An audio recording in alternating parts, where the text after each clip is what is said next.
Good morning, students. Today we are going to start chapter number 1 of geography. The name of the chapter is resources. Now, students, look around yourself. What you people will see? You will see there is fan in your room. There is furniture. Bed is there. AC is there. And when you look around the things at your home you will see refrigerator is there. Utensils are there. There are a number of items that you people use in your day-to-day life. Now, what are all these items? In a common language, what you can say, all these items are resource. And why we call them as a resource? Because they are satisfying our needs. What is the definition of resource? Anything that can be used to satisfy needs. Needs are needs. Like when we are drinking water, we are feeling thirsty, we are drinking water. So it is a resource because it is fulfilling the need and the requirement of our thirst. We are using electricity at our home during summer season. It is not possible for any one of us to live without electricity because if the light goes for one single minute, it becomes very difficult for the people to sit in that particular room without AC or fan. We are eating vegetables. Transportation, when we talk about transportation, every day we are moving from one place to another place. We are using different means of transport. Books that we are using for, like you can take example of the books that you people read, copies that you people have, you go to school to study. So what are all these things? All these things are resource because they are fulfilling and satisfying your needs in some or the other form. You are utilizing them, and while you are utilizing them, you are utilizing them to fulfill your needs. Now the next thing that comes is that all these things, I say I have encircled them also, all these things, school, books, transport, vegetable, electricity, water, at your home, utensils, everything that you people see around yourself, they are having some or the other use. They are having the utility or usability. Now, a substance, it can be made a resource when it is having its utility. It can be used or it is having its usability. So, which any substance can become a resource if it is having its utility or usability. Now, when we are talking about the utility or usability, now the next question that arises is that how does a thing it becomes a resource?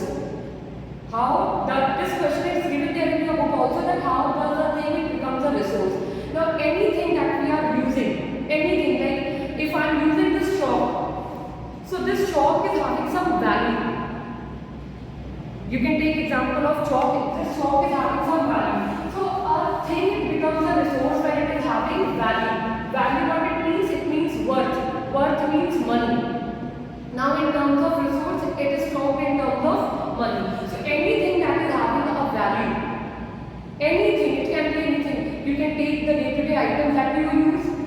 You can take any of the things that we purchase from the market. For purchasing the things, you are paying some amount to the shopkeeper. So anything that is having value, that it makes substance into a resource.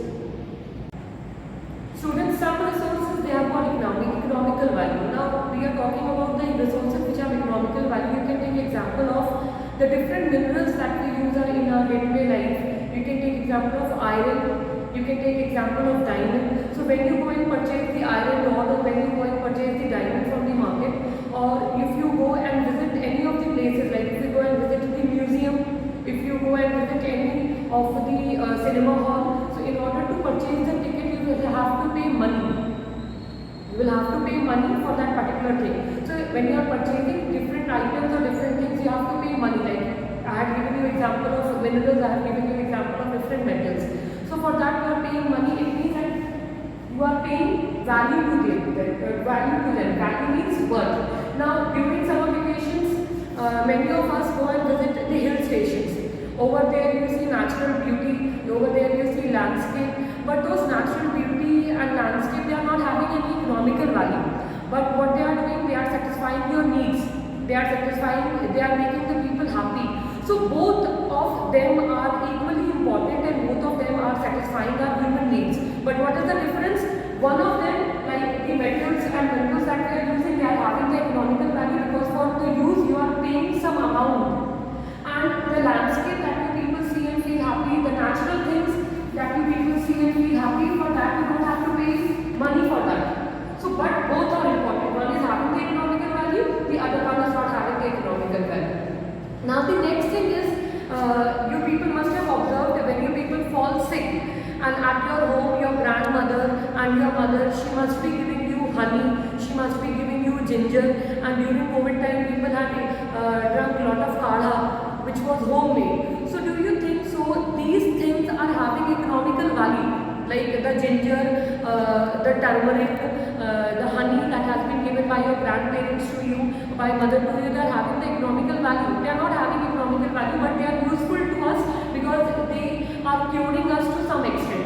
But if the same thing it has been sold, now the kadha that is made by your mother or by your grandmother, or the item that has been made with the help of ginger and honey that has been given to you by your mother during the time of cough and cold, when you are suffering from cough and cold, if the same thing it has been sold from any of the medical firms or any of the medical store by a proper name, anything that has been sold by a medical firm by a proper name, it is having its exclusive right over an idea or invention. Like the example that I have given you of kadha. So if that particular kadha it has been sold by a proper name, it has been made by a grandmother, but if it has been sold by a proper name from any of the medical firms, it means your grandmother is having the patent right on that particular thing. So what is patent? It is exclusive right over an idea or invention. It means your grandmother is having the ownership of that particular item. Now the next important factor is time and technology. Time and technology are two important factors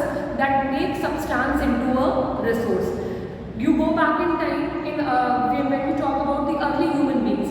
Early human beings, how they were living in caves, they were living on trees, they were eating the raw food, they were not knowing how to cook food. But with the passage of time and with the various inventions and discoveries that they had done. Now when we talk about invention and discoveries, the discovery of fire and the invention of wheel. After the discovery of fire, early human beings, they started eating cooked meals, they started eating cooked food items.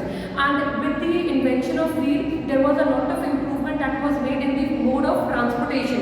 Earlier it was very difficult for people to move from one place to another place, but now we can see everywhere, whether it is air transport, land transport, water transport, and everywhere it is very easy for people to move from one place to another place. Now with the help of this technology, you can take example of hydroelectricity. These are the power plants where the electricity has been generated by the water. Dams have been made and hydroelectric power stations have been set up and the electricity has been generated. There you can take example of solar panels. Solar panels in your school, you people must have seen, we are having big solar panels in our school also which are installed. So solar panels have been used to convert the sun rays into solar energy and it can be used in the form of electricity. So how is it possible? It is possible because of the technology that we use in our day-to-day life. It is the latest application and the knowledge, and with the help of this latest application and knowledge, we are able to convert substance into a resource. Students, now we are going to study about different types of resources. Now, different types of resources, in your book, it has been given about natural resources, human-made resources, and third one is human themselves are one of the most important resources, that is human resources. Now, one by one, we are going to study about all these three resources. Natural resources are those resources which are directly used from the nature without much more modification. No modification has been done in that. Later on, modification is done in order to make them more useful. Now, when we are talking about the natural resources, we can take example of air that we breathe, water that we drink, forest that is required for number of purposes for that we are getting the medicine from the forest that bring rainfall. There are a number of uses of forest in our life. We can talk about solar energy, the energy that we are getting from sun. We are going to talk about the tidal energy. So what are these? These are the natural resources that we use. Now when we talk about the human-made resources are those resources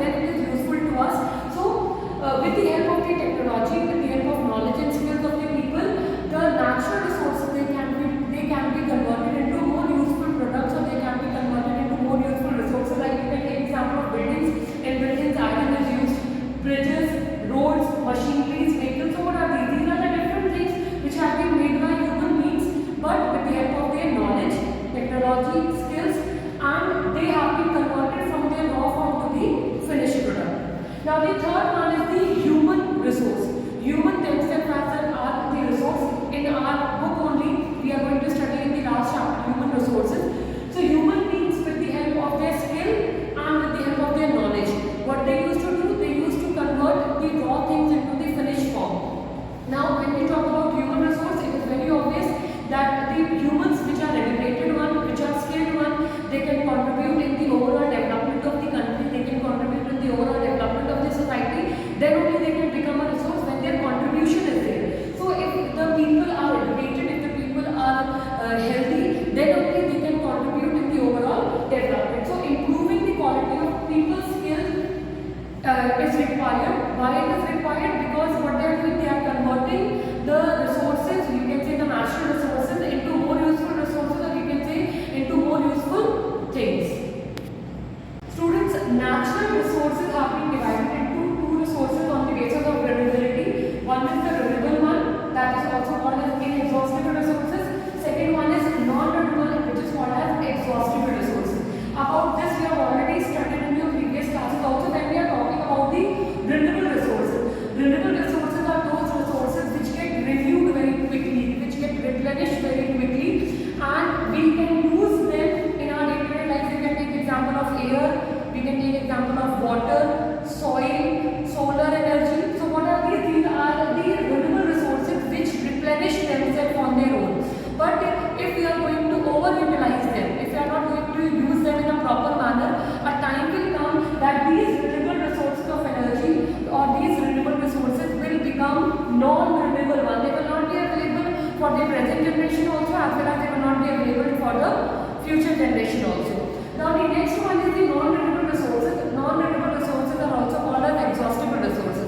Now when we are talking about the non-renewable resources, these resources once used, they get exhausted. You can't use them again, and it takes a lot of time. You can take example of coal, you can take example of petroleum that we use, coal, petroleum. So these are the fossil fuels. Now it takes millions of years for the formation of fossil fuels, and once used, when the petroleum is burnt, we can't get that petroleum back. So it is very important for us to use these non-renewable resources of energy in a judicious manner, because non-renewable resources of energy once used, they get exhausted, and we are not going to get it back again. We are going to get it back again when they have been again made. You know about the formation of fossil fuels. How fossil fuels have been made? Fossil fuels have been made when the remains of plants and animals they get buried deep inside the earth, and because of the extreme temperature and pressure, they are converted into fossils. And it is not the process that can be completed in one or 2 days, or in 1 or 2 weeks, or in 1 or 2 years.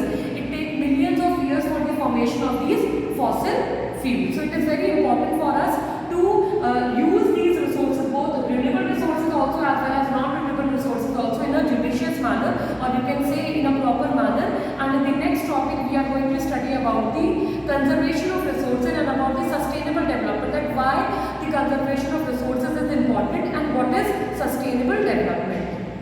Students, as I have told you that natural resources have been classified into renewable and non-renewable resources.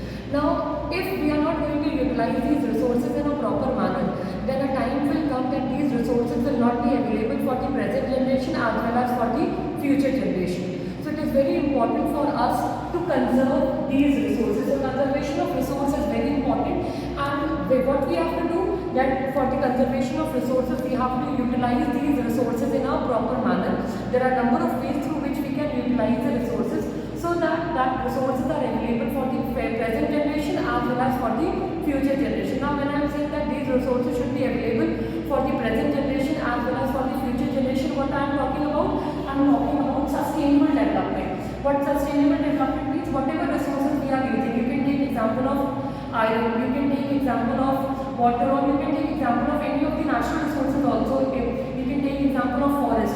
At present time, people must have seen that people, they are clearing down the forest area, they are clearing the forest, it is taking away the natural habitat of the wild animals, and they are utilizing those forest areas for the cultivation purpose, for setting up of industries, for settlement purpose. So if we are not going to utilize them in a proper manner, a time will come that there will be no forest on the earth.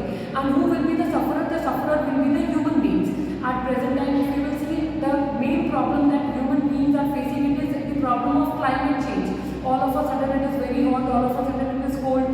starts raining without that particular season. That particular season is not there. So what human beings are dealing with? Human beings are facing the problem of climate change also. So it is very important for us to, in order to conserve the resources in a proper form, that is known as sustainable development, balancing the need of the use and resources, and also to conserve them for the future generation. In a simple language, preserving the resources, conserving the resources for present as well as for the future generation. Now when we are talking about the conservation of resources, we are going to utilize them in a proper manner.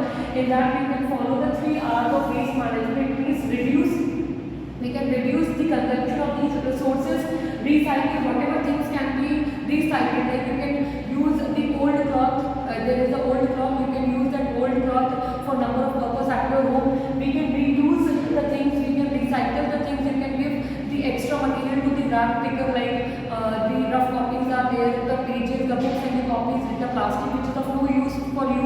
Instead of burning them, you can give it to the rag picker and that can be recycled and again it can be used by the people. So we can follow these 3 R's of waste management in order to conserve the resources, and apart from that we can follow these things, respect and care for all forms of the resources. We have to utilize them in a proper manner. We can improve the quality of human life by conserving the resources.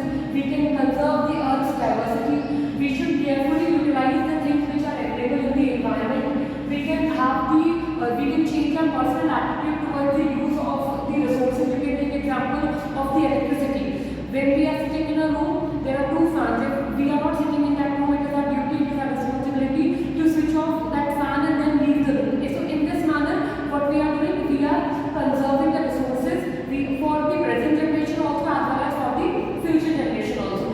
The second thing is that the use of water. If you see any leaking tap and pipe is there, so in that situation or circumstances, you should tell your parents. In school, you should inform your teachers that the tap is leaking, the water is falling down. So in this way, we can conserve water. So these small steps that can be taken from our end, they can conserve the resources for the future generation as well as for the present generation. So it is very important for us, in order to save our planet, in order to sustain life on the earth, we have to utilize the natural resources in the proper manner, so that these natural resources should be available for us in present time as well as for the future generation also. Students, I have given you the explanation of the chapter. Kindly go through the chapter. It is given there in your NCERT book. You can underline the main words, the things which